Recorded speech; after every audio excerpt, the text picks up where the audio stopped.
This month I was very lucky because I managed to get an image featured via Skylum software Luminar 3 in Practical Photography magazine, and I thought the image was entitled Land of Gods and Giants, and it was a composite image created in Photoshop but edited in Luminar 3. I do a lot of my work in Luminar and Luminar Flex and Luminar 3. And the example you're going to see is a full edit. I'm going to call it a director's cut because it's quite a long video, and it's just my thoughts on how I bring images together when I'm doing composites and what I'm looking for in them. So hopefully the video itself will give you the odd wee hint and tip to put things together, and it'll also let you see my thought process as I'm working.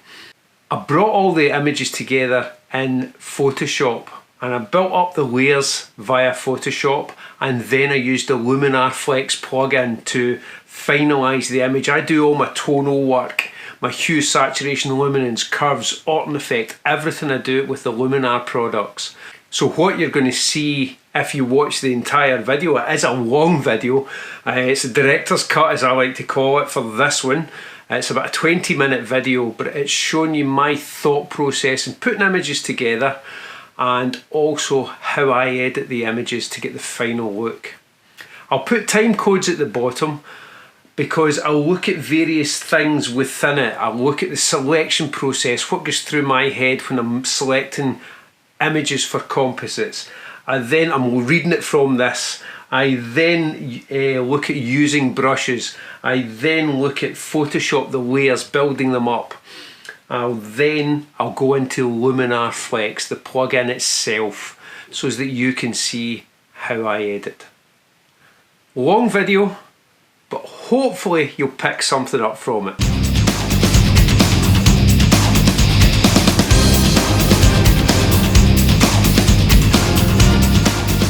Selection process is probably the part that takes the longest out of everything, because you're looking for elements to build up within the image.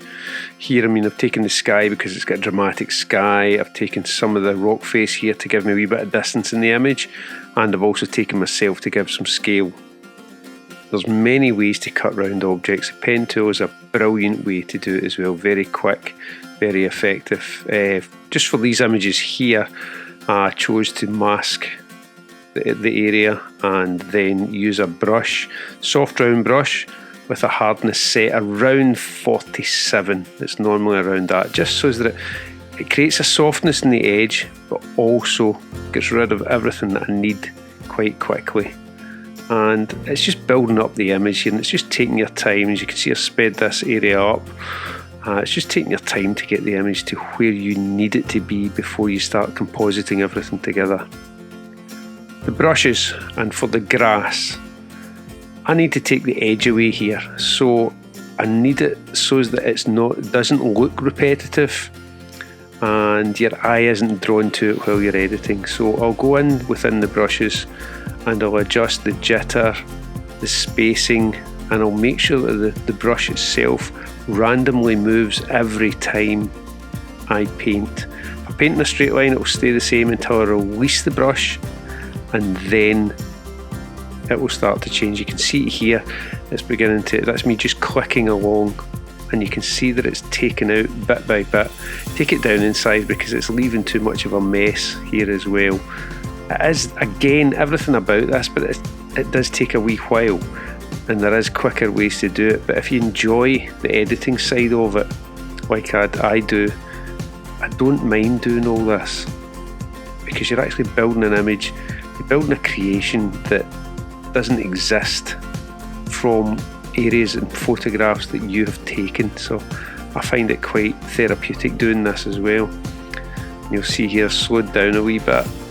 I'm going to change the jitter so that it moves again at a random setting, one that I haven't worked, so that I don't know what's going to happen. And that's 9 times out of 10 what it looks like in your images in nature. And I'm turning the brush around at a different angle so that its starting point is at a different angle. Again, when I start clicking and releasing it, you'll see that it flips to a different axis. That again saves the eye being drawn into this, which I think is a really, really good thing. As soon as your eye's drawn into something in an image, you can't unsee it. So basically you've got to work that way. This is when the whole image takes place. You need to build this up. You need to think about what objects are going to be in the distance, and within the layers, what is the distance? What's the furthest away point that you're looking at? You're going to add elements in from the images that you have shot, and you're going to build them up piece by piece. Let us start off. The sky is always in the background, so there we go, that's the sky in. The next element that, once I'd thought about it, was going to be I needed more mountains in the background, or even rock faces. So we're going to add that in with this layer here, and knowing how the whole image came together and how it comes together, you'll see how I'm building it up in my head as I'm going. I know that that needs to be in the distance. I know that it needs to be slightly lighter than everything else, so I'll put a curves adjustment layer on it, and you'll see that that is just ever so slightly lighter, and that's the curves adjustment layer there. Because it's in the distance, you don't get the contrast that you should, or that you actually see when you're looking at an image. So soften that contrast out, and I did it in this case with a curves adjustment layer. Next thing is going to be the Old Manor Store, but before that, to make the Old Manor Store stand out, I painted with a white brush, and then I stretched the brush out and turned the opacity down. So now that you can see that the Old Manor Store now stands out, I've stretched the Old Manor Store for this image. I need it to be quite epic looking, and so I stretched it up, and it's thinner as well because it's been stretched, so it doesn't look exactly as it is. I tidied up the edges, a wee bit of edges when I used the cutout, a couple of wee mistakes there, so I masked that and tidied them up. Again, to give me depth in my image, put some mist in between my foreground and my Old Manor Store, and you can see that that will cover that up there. So I know that I've still got foreground to come in, the mist, multi-layers to mist, so again add another one. Next thing is, that's me there in the red layer, but I don't want to put that in just now, so I start adding in my foreground elements. So there's my foreground. You can see how the mist has separated that from the foreground. Everything coming towards you is slightly darker and sharper, so that's the reason the mist's there as well. It just emphasises the darkness. Another layer of rock is put in just to give us a tiny bit more. So we've got 4 elements here, building that in, and because again, as I was saying about the darkness, I've used a curves adjustment layer to darken down. And last but not least, that's me added into it. And as you can see, the cutout there that we have, this is not the cutout that you saw me cutting out, but it's done in the exact same way. Now that everything's together, I drop it into a group. But now that my image is built up, I drop it into a group, and within this group I have everything, all the elements I need to build up my image. There is one final layer, it's right at the top here, it is the mist in the foreground, again to add another element of depth within the image. To bring this all together, I use Shift Alt Command E option, and it drops it into one layer. So everything within that group is in that one layer, as you can see. This here is an autumn action that I created that I'll link below if anybody wants it, and it just works on all the greens within an image. Just go into the autumn action, press play, and it will change and work within the greens. It creates 2 layers within it, and these 2 layers that you'll see in a second, you can edit these to however you want. They're just 2 adjustment layers, and put these in, gets me the punch that I need. I didn't like the green. That's the image there after Luminar Flex, and you will see above it I've got the mist layers to add that extra bit of depth within the entire image. So the next part that you'll see is the long part, which is going to be the Luminar Flex edit of this image here. So far you've heard my thoughts on how I build up an image and why I do certain things just to get distance and depth and everything. Told you this was the director's cut of this, and what you're going to see now is when I go into the Luminar Flex plugin, within Photoshop. It can be used within Photoshop, Lightroom and other products as well, image editing products. I used this between Luminar Flex and Luminar 3 to finalise all my images now, and it just gives me the finishing touches that I need for the effect that I need, for the look and feel that I need of an image. So now that's us going to jump into Luminar Flex.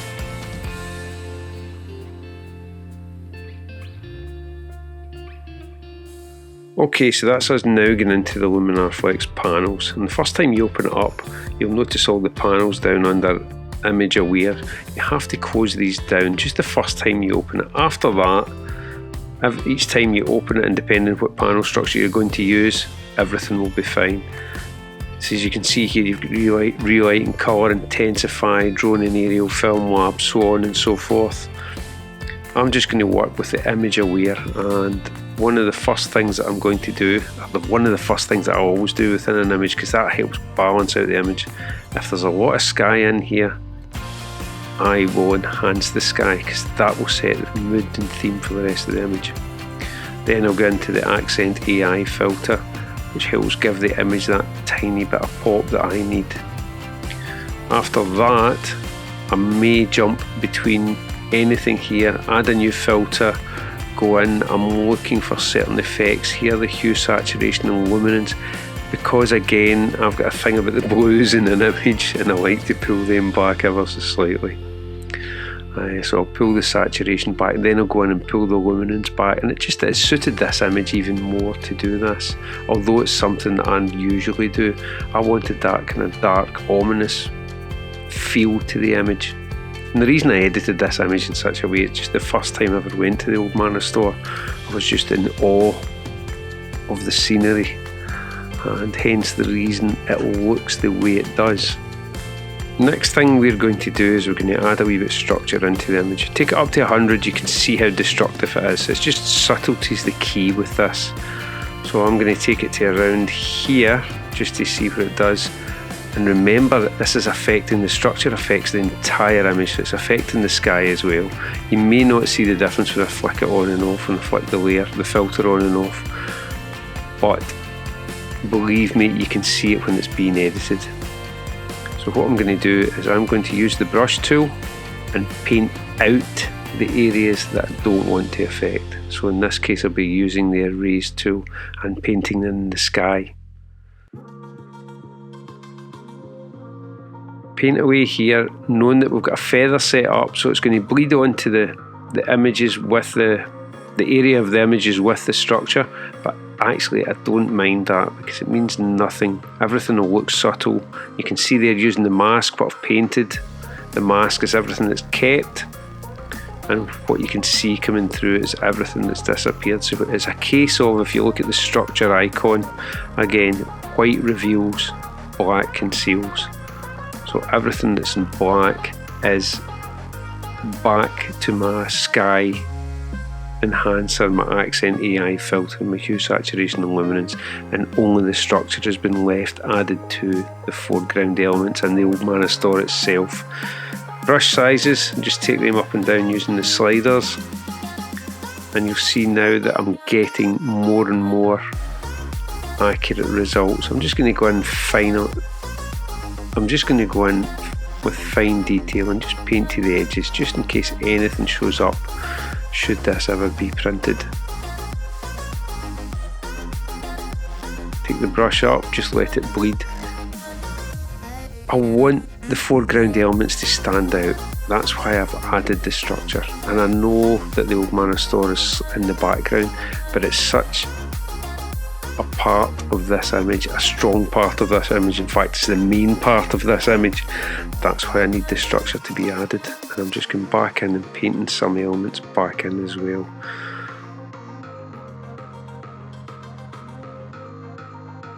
When you're creating these images, our eyes are drawn to certain areas, and if you can guide the eyes in to the areas that you want people to see, that's what the key is here. It is compositional. Everything within the image is compositional. You're creating fantasy here. Although we're using it from images that you've already taken, you're still creating fantasy. Remember, once you finish any filters, to turn off the brush. Next thing we're going to do is we're going to add another layer and add filters to this layer as well. We're building up the image. This one for me, Orton effect, maybe possibly overused in photography these days, but for this image, because I know how the filter works, I knew it was the one that I wanted to use to get this final effect once the entire image is created. Again, subtlety is the key, and it's just finding that sweet spot that works well for the image. Next we're going to add another layer, and within this layer I'm going to look at the sky and darken down the sky. We've got too much light happening above us, so I'm going to go down and I'm going to add the top and bottom lighting, and I'm going to pull down. The sky's still annoying me, it's not exactly how I want it, so I'm going to pull the top lighting down. And within this, if I click set orientation, I can adjust the angle of the gradient that working between the top and bottom lighting. So you can see here it's affecting certain areas up here, but that's okay within this. It is actually okay within this. It's not taking them out totally, it's not darkening them down too much. So I'm just going to move it just a wee bit, stretch it down a wee bit, because everything up here, I need the sky in this top right corner to be just that wee bit darker. Yes, it's still affecting these, possibly a wee bit more, but it's not affecting anything towards the bottom. Hue saturation layer, I'm going to bring back the blues a bit. Overall I feel as if it's still a wee bit, it needs more grey. Blues need to be more of a grey, so I'm going to take them back even further. And now I'm looking at the balance of the image overall. Is it working for me? Is the gradient working for me? Top and bottom light working for me? Composition, everything. I'm going to zoom in here. Has it affected too much in here with the darks? Is it ominous? Is it the effect I was after? So as you're building all this up in your head just to see, look at that gradient coming in, has it affected those? No, I don't think it's affected them too much. So right now, looking at the image overall, I'm thinking to myself, yep, I'm nearly done. I'm nearly done now. So I'm going to add another layer within this, and it's going to help darken the image and maintain focus in towards like myself standing there in the image. So the next layer I'm going to add new adjustment layer, and then I am going to go to vignette. This is going to darken all the edges for me as well, and it's going to bring in our focus because we've got so much light area around me where the mist is, and it's now darkened the skies, it's darkened the foreground, and it's given me again the effect I'm after. So far quite happy with it. Looking at it, yep, I think the orange is a wee bit too much, possibly. I could go in here with the vignette and paint out certain areas just to bring it up so that it's maybe a wee bit too dark in certain areas. So I'm looking to balance the image really.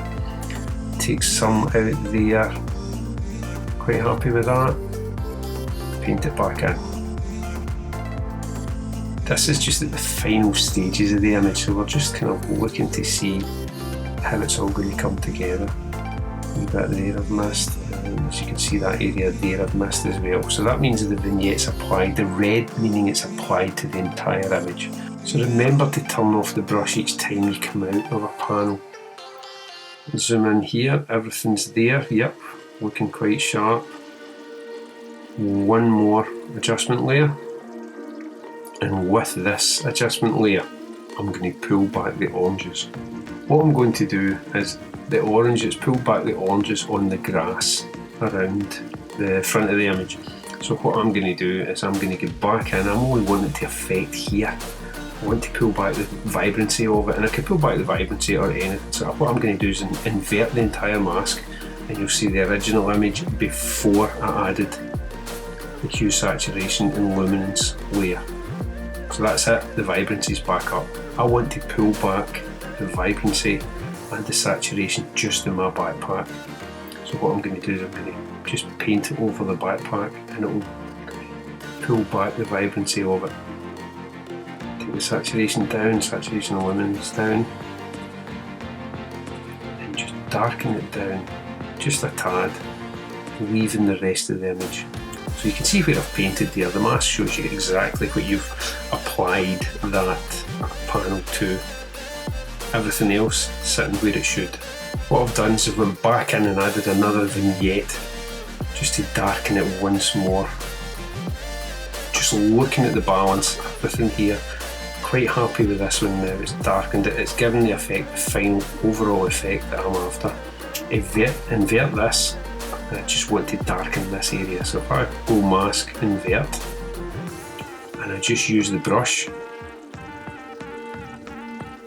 here, and I only paint in the areas that I want it. I'm going to increase the brush size here. I'm going to take the opacity down just a tad as well, and just paint in where I want the vignette to be applied to.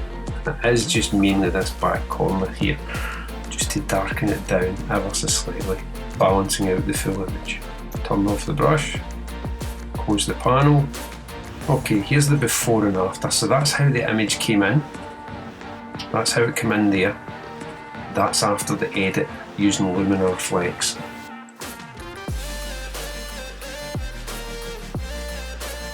Now what we do is we click apply, and because I constructed the image in Photoshop at the beginning, it will render everything back into Photoshop for me. I'm using Luminar as a plugin, and this is the Flex. I've edited this image in Flex just to show you Flex working as well. I'll work between both. I'll work between Luminar 3 and Luminar Flex depending what I'm after. Right, that's us back in Photoshop now. I used the Luminar Flex plugin, and I still have the final mist to apply just to give us the depth and the overall feel to the image. The mist was already pre-created for this because I knew I needed the depth. 2 layers of mist, because the mist does need depth, just to give us the overall effect.